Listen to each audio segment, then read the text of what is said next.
A decade ago, Scotland made a bold move by lowering the voting age to 16, and now, a new wave of young voices is gearing up to shape the future. But here's the eye-opener: mental health, bus travel, and school meals, issues that might seem mundane, are at the heart of what matters most to these first-time voters.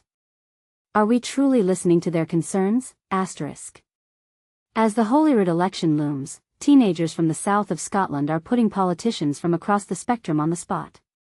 At an event in Dumfries, organised by the Royal Society of Edinburgh, representatives from the SNP, Labour, Conservatives, Lib Dems, Scottish Greens, and Alba faced a crowd of curious young minds. The goal? To bridge the gap between politics and the lives of young people, offering them tools to engage in meaningful discourse. And this is the part most people miss. Among the attendees was 16-year-old Nandi Sophie, whose family moved from Hungary to Scotland over a decade ago. For Nandi, hearing directly from politicians about issues like mental health, free bus travel, and school meals was a game-changer. Even if you're not into politics, you should care about the issues, he said. Whether it's in your local community, school, or neighborhood, your voice matters.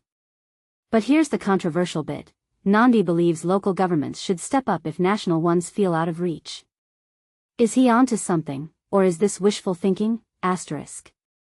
Mental health, in particular, is a pressing concern. Over 15% of Scots aged 16 to 24 reported mental health conditions in the 2022 census, straining child and adolescent mental health services, CAMHS, which had a waiting list of 4,385 by June 2025. Here's the kicker: if these services are overwhelmed, what does that mean for the future of Scotland's youth?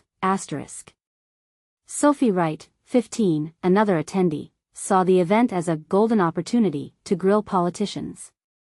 Bus travel, young carers, free school meals, these aren't just small issues, she pointed out.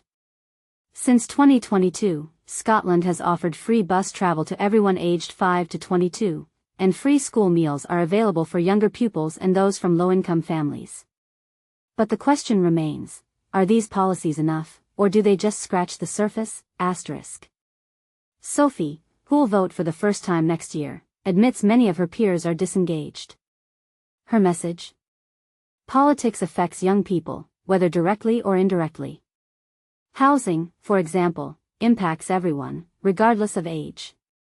We need to get involved. But is she preaching to the choir, or can her generation truly make a difference? Greg Dunsmuir, too young to vote next year, still found the event enlightening.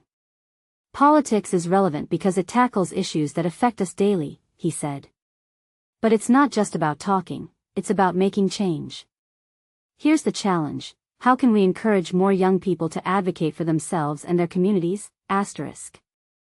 Dr. Alicia Greet, co-chair of the session, was blown away by the attendees' knowledge and confidence.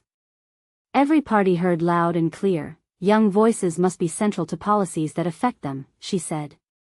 The event aimed to foster critical thinking, political literacy, and an understanding of democracy, goals she believes were achieved. So, here's the big question for you: are we doing enough to empower young voters, or are we missing the mark? Do policies like free bus travel and school meals address the root of their concerns, or is there more to be done?